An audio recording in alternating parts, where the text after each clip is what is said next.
नमस्कार मित्रांनो, मी योगीराज वामनराव अरसोड। नुकतंच सरकारनं जे शैक्षणिक धोरण जाहीर केलं नवीन नॅशनल एज्युकेशन पॉलिसी NEP 2020 त्या संबंधित मी काही गोष्टी तुमच्याशी बोलणार आहेत। आतापर्यंत जे आपली शैक्षणिक व्यवस्था होती ती 10+2 अशी होती। पहिलीपासून तर 10वी पर्यंत शाळेच्या लेवलचा एक गट होता आणि 11वी 12वी मग ते कॉलेज कन्सिडर केलं जायचं किंवा कॉलेज होतं। आता याला त्यांनी 4 भागामध्ये डिवाइड केलेलं आहे। 5+3+3+4 5 वर्ष, 3 वर्ष, 3 वर्ष आणि 4 वर्ष असे गट पाडलेले आहेत। पहिल्या 5 वर्षात काय येते? पहिल्या 5 वर्षामध्ये play school, KG1, KG2, first standard and second standard हे जे पहिले 3 वर्ष आहेत, जसं आपण अंगणवाडी म्हणतो, KG1 म्हणतो, KG2 म्हणतो आणि मग पहिला वर्ग आणि दुसरा वर्ग म्हणतो, याच्यामध्ये बिलकुल परीक्षा होणार नाही आहे। मुलांनी जायचं, छानपैकी खेळायचं, आनंद लुटायचा, कपडे मळवायचे, मस्त्या करायच्या, बस हेच। मुलांना खेळ का आवडतो?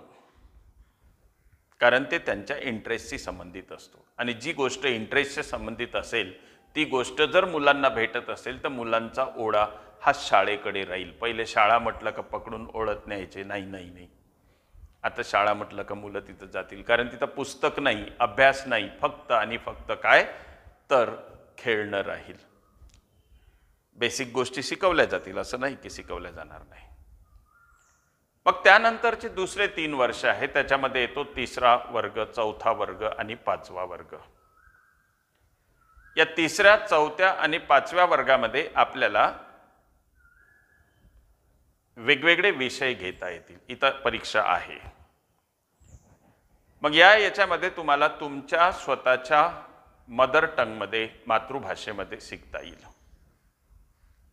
मग कोणी इंग्लिश मीडियमवाला असेल, त्यांच्या घरी इंग्लिश बोलल्या जाते, त्याला इंग्लिशमध्ये शिकता येईल। ज्याला मराठी आहे मराठी शिकता येईल। अशा ज्या काही भाषा आहेत त्या भाषा त्याला शिकता येईल। त्यानंतरचा 3रा टर्म म्हणजे 3 वर्षाचा, त्याच्यामध्ये येते 6वी, 7वी, 8वी। आता या 6वी, 7वी, 8वीचं काय वैशिष्ट्य आहे? 6वी, 7वी, 8वी मध्ये आपल्याला परीक्षा आहेत, जशा पहिल्या होत्या तशा। आणि या ठिकाणी तुम्ही जे सब्जेक्ट घ्याल त्याच्या व्यतिरिक्त तुम्हाला व्यावसायिक अनुभव यावा म्हणून वेगवेगळ्या ठिकाणी पाठवल्या जाईल। मग तुम्हाला पेंटिंग आहे, ड्रॉइंग आहे, कार्पेंटर आहे, सुतारकाम आहे, याच्याकडे जाऊन अनुभव घ्यावा लागेल, त्याचं सर्टिफिकेट मिळेल तुम्हाला। या 6वी, 7वी, 8वी मध्ये तुम्हाला कम्प्युटर कोडिंग शिकवल्या जाणार आहे। ॲप्लिकेशन कसं बनवायचं ते शिकवलं जाणार आहे। असं का शिकवलं जाते? कारण तुम्ही जर जापानची मुलं बघितली, चीनची मुलं बघितली, तर अगदी छोटी छोटी मुलं सॉफ्टवेअर बनवतात, कारण त्यांना शाळेमध्ये ते सगळं शिकवलं जाते। मग हेच जर आपल्या इथल्या मुलांना समजा सब्जेक्ट दिला आणि शिकवल्या गेलं तर ते मुलं अगदी सुरुवातीपासूनच या कम्प्युटरच्या क्षेत्रामध्ये अग्रेसर होतील। तो आपला तिथूनच मार्ग निवडेल की मला काय बनायचं आहे। बरेचसे आपण लोक पाहत असतो, स्टीव्ह जॉब आहे, त्यांचं म्हणणं आहे की खूप मी एज्युकेशन घेतलं नाही, पण जे मी शिकलो होतो त्याच्यातून माझा मार्ग निवडला।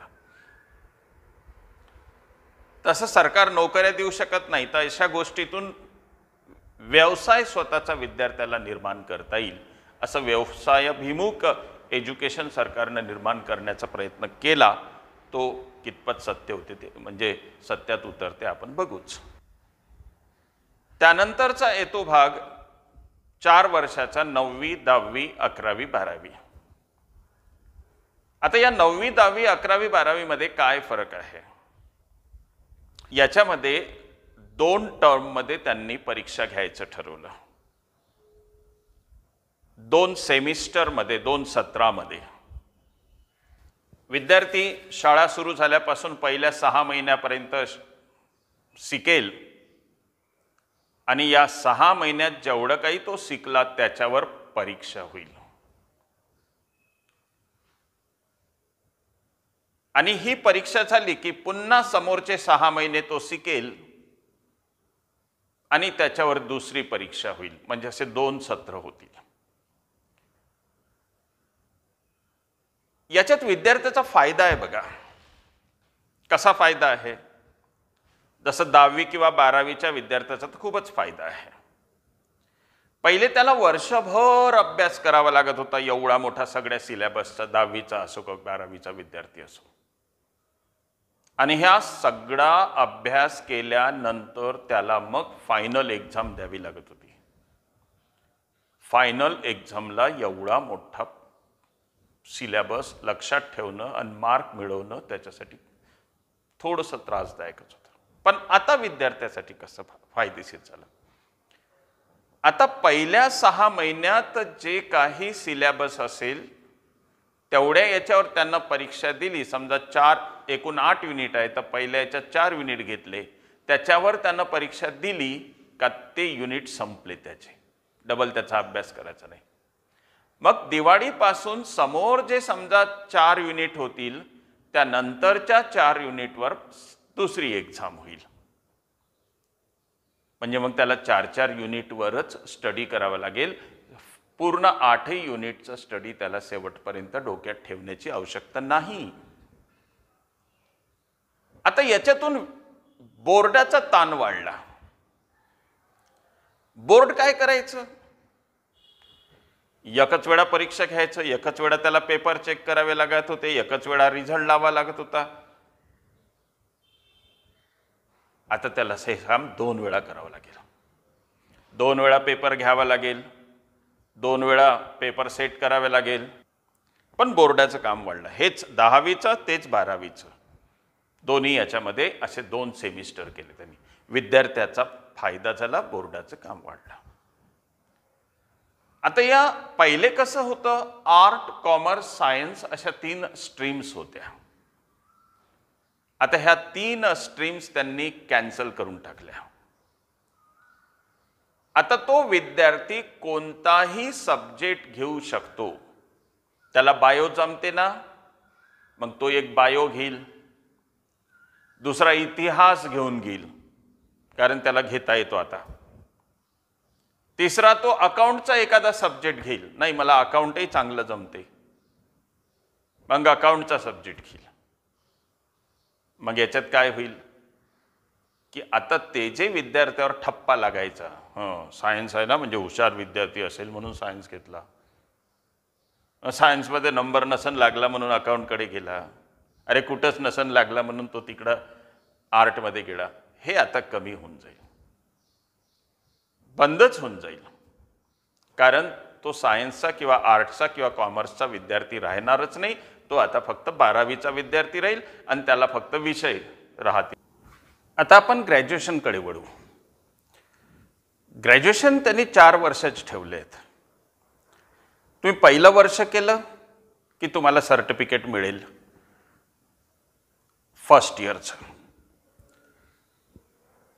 दुसरं वर्ष केलं तुम्हाला डिप्लोमा सर्टिफिकेट मिळेल.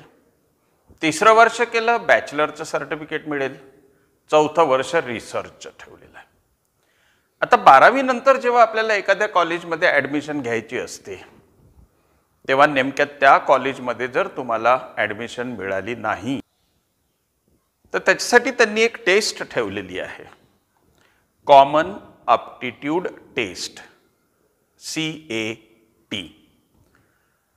आता ही टेस्ट द्यायची, त्या टेस्टचे मार्क्स आणि 12वीचे मार्क्स याचं कॉम्बिनेशन करून तुम्हाला त्या कॉलेजमध्ये ॲडमिशन मिळेल या टेस्टच्या भरोशावर. म्हणजे विद्यार्थ्याचा तिथून नंबर जात नाही. तो जर हुशार असेल, 12वीत तो बिमार पडला, एक्झाममध्ये चांगले मार्क देऊ नाही शकला, मग त्याचं ते कॉलेज जाणार नाही. त्यानं ही टेस्ट द्यायची त्या कॉलेजची किंवा जनरल घेतल्या जाईल. याच्यात जर तो समजा टॉपमध्ये आला तर त्या कॉलेजमध्ये त्याला ॲडमिशन मिळेल. आता मी सांगितलं जे 4 वर्ष आहेत, या 4 वर्षामध्ये जे पहिलं वर्ष होतं ते सर्टिफिकेट कोर्सचं, दुसरं वर्ष डिप्लोमा कोर्स, तिसरं वर्ष ज्याला आपण म्हणतो बॅचलरचं, आणि शेवटचं जे वर्ष होतं ते आहे रिसर्चचं. पहिलं वर्ष सोडून जर तुम्ही निघून गेलात आणि 4 वर्षांनी डबल आलात तर तुम्हाला सेकंड इयरला ॲडमिशन मिळणार पहिल्या सर्टिफिकेटच्या भरोशावर. त्यानंतर सेकंड इयर केलं आणि सोडून गेला तरी तुम्ही थर्ड इयरला ॲडमिशन घेऊ शकता.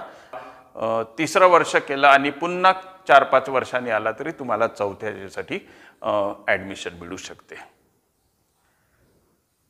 त्याला एक त्यांनी नाव दिलेलं आहे, मल्टी एंट्री मल्टी एक्झिट. कधीही एक्झिट करा, कधीही एंट्री घ्या. आणि हा मोठा फायदा आहे. पहिले तुम्ही फर्स्ट इयर केलं, सेकंड इयर केलं आणि निघून गेलात तर प्रॉब्लेम यायचा. आता तसा प्रॉब्लेम नाही.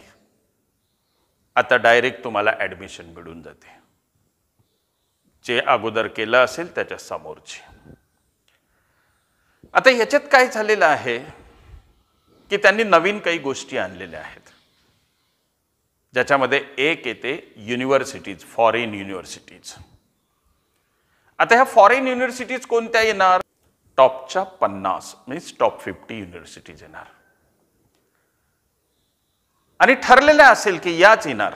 याच्यात फायदा काय होईल विद्यार्थ्याचा? याचा एकच फायदा होईल विद्यार्थ्याचा की यवतमाळच्या विद्यार्थ्याला कुठंतरी अमेरिकेच्या युनिव्हर्सिटीमध्ये ॲडमिशन घ्यायला अमेरिकेत गेल्यापेक्षा त्याला इंडियामध्येच ते शिकता येईल.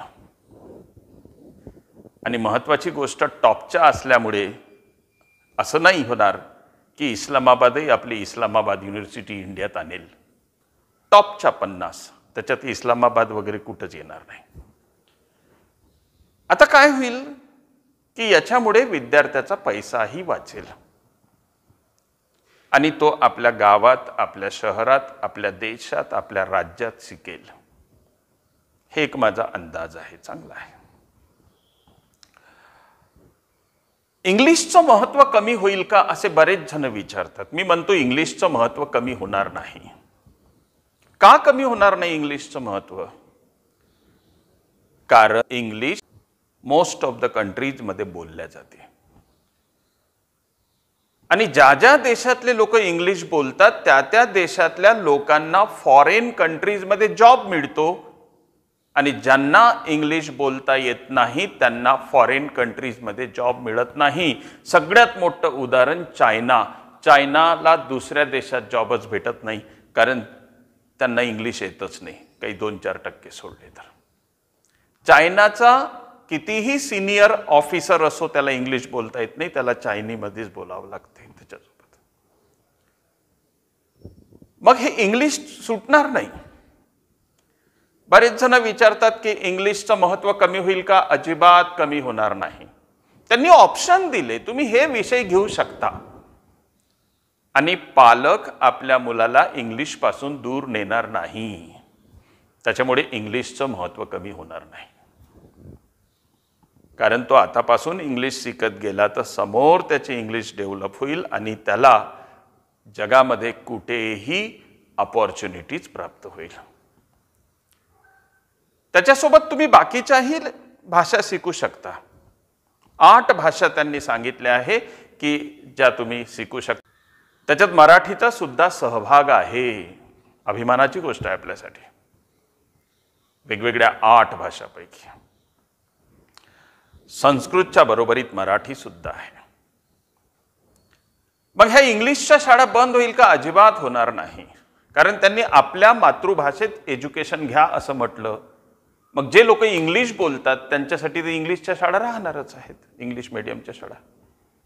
त्यांना काय अमेरिकेत पाठवणार, इंग्लंडमध्ये पाठवणार? नाही. मग त्या शाळा राहतील तर त्याच्यात त्या लोकांचीच मुलं नाही शिकतील. आपलीही मुलं इंग्लिश मीडियममध्ये जाणारच. का जाणार? कारण भविष्य इंग्लिश शिवाय नाही हे आपल्याही पालकाला माहीत आहे. आता अधिक एक प्रश्न मुलांचा आहे की आम्ही 12वीत आता आहो, आमचं बोर्ड आताच बंद होईल का? आमच्या परीक्षा आताच चेंज होईल का? अगदी नवीन पॅटर्ननुसार येईल का?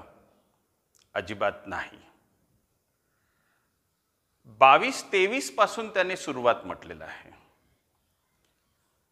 आता 22-23 ची परीक्षा जर त्याने 2 पॅटर्नमध्ये 9व्या वर्गात घ्यायला सुरुवात केली, उदाहरणार्थ, तर 22-23 मध्ये 9व्या वर्गात होईल, 23-24 मध्ये 10व्या वर्गात होईल, 24-25 मध्ये 11व्या वर्गात होईल, 25-26 मध्ये 12व्या वर्गात हे नवीन पॅटर्न येऊ शकतो.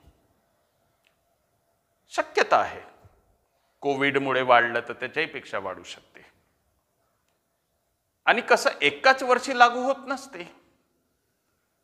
त्यांना पुस्तकं तयार करावे लागतात, त्यांना तशी संसाधनं घ्यावं, अवेलेबल करून द्यावं लागते, शाळा कॉलेज सगळ्यांना, आणि तेव्हा कुठं हे लागू होत असते. एका दमानं लागू होत नाही. आज जाहीर केलं आणि उद्यापासूनच ते झालं असं होत नाही. गोंधळ निर्माण होईल, गोंधळ. मग आताच्या 12वीत असणाऱ्या मुलांना अजिबात काळजी करायची नाही. आता जो कदाचित 7व्या-8व्या वर्गात मुलगा आहे, 8व्या वर्गात, तो 8वा वर्ग पास झाला की जेव्हा 9व्या वर्गात जाईल तेव्हा कदाचित त्याला हा नवीन पॅटर्न येईल. पण सिलेबस नवीन येण्याची शक्यता नाही आताही. सध्या काय करेल ते, याच सिलेबसमध्ये 2 एक्झाम घेतील, फर्स्ट सेमिस्टर, सेकंड सेमिस्टर, आणि नवीन सिलेबस यायला कदाचित 12वीचा सुद्धा 2030 लागेल. त्याच्यामुळे विद्यार्थ्यांनो अजिबात घाबरू नका की आमचं कसं होईल. काहीही काळजी करू नका. तुम्हाला अजून वेळ आहे. आणि 2030 मध्ये जर नवीन सिलेबस येईल तर आपल्या शिक्षकांना सुद्धा घाबरायचं कारण नाही. आपण तोपर्यंत तयार होऊ, प्रिपेअर होऊ, करू. आणि आपल्यामध्ये ती क्वालिटी असते येणाऱ्या कोणत्याही संकटाला तोंड देण्याची आणि त्यानुसार बदलण्याची. सरकारने CET घेतली, PMT घेतली, JEE, असं काय काय नाही करून टाकलं, एका वर्षात बदलून टाकलं. एका वर्षात 2 एक्झाम घेतल्या, पण आपण तयार झालोच ना. त्यानंतरची गोष्ट आपल्या येऊ ट्युशन्सवर. ट्युशन्सवर या नवीन शिक्षण व्यवस्थेचा काय परिणाम पडेल? अजिबात परिणाम पडणार नाही. कारण शिकवणी क्षेत्र हेच मुळात शाळा कॉलेजच्या कमतरतेतून निर्माण झालेलं आहे. आणि त्याच्यामुळे शाळा कॉलेज आहे म्हणजेच शिकवणी आहे, परीक्षा आहे म्हणजे शिकवणी आहे. कारण परीक्षेला जर सामोरं जायचं असेल तर अभ्यास करावा लागेल, आणि तेवढा अभ्यास शाळा कॉलेजमध्ये होत नाही म्हणजे शिकवणी अनिवार्य राहील. त्यांनी प्रयत्न केला याच्यामध्ये शिकवणीचं महत्त्व कमी करण्याचा, पण पालकही शिकवणीचं महत्त्व कमी होऊ देणार नाही आणि विद्यार्थी सुद्धा होऊ देणार नाही. UPSCच्या एक्झाम्सच्या बाबतीत तुम्हाला माहीत असेल तर बघा, UPSC वाले वारंवार सिलेबस चेंज करत राहत असतात. कशासाठी? या जे UPSCचे कोचिंग क्लासेस आहेत त्यांना डिफिकल्ट जावं आणि त्यांनी त्याच्यातून बाहेर पडावं. पण झालं काय, तर UPSCच्या कोचिंग क्लासेसचं महत्त्व याच्यातून वाढत गेलं. तसंच आपलंही कोचिंग क्लासेसचं होणार आहे. कोचिंग क्लासेस हे शिक्षण व्यवस्थेच्या दोषामुळे निर्माण झालेली व्यवस्था आहे. म्हणून कोचिंग क्लासेस जिथपर्यंत शिक्षण व्यवस्था राहणार तिथपर्यंत सुरू राहणार. ही काळ्या दगडावरची रेष समजा. अजिबात कुणी भ्यायचं नाही. पण एक गोष्ट आहे, आपल्याला बदलावं लागेल.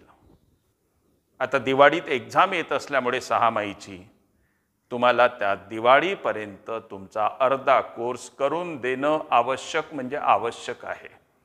आपली ही जबाबदारी वाढली. ना इंग्लिशचं महत्त्व कमी होणार, ना कोचिंग क्लासेसचं महत्त्व कमी होणार. जोपर्यंत चंद्र सूर्य आहे तोपर्यंत बाकी आहे असं म्हणतात. तसं जोपर्यंत शाळा शिक्षण व्यवस्था आहे तोपर्यंत त्याच्यातले दोष राहणार आहे, तोपर्यंत आपले कोचिंग क्लासेस राहणार आहे. अजिबात कोणी भ्यायचं नाही. चलते रहो. जय हिंद, जय महाराष्ट्र.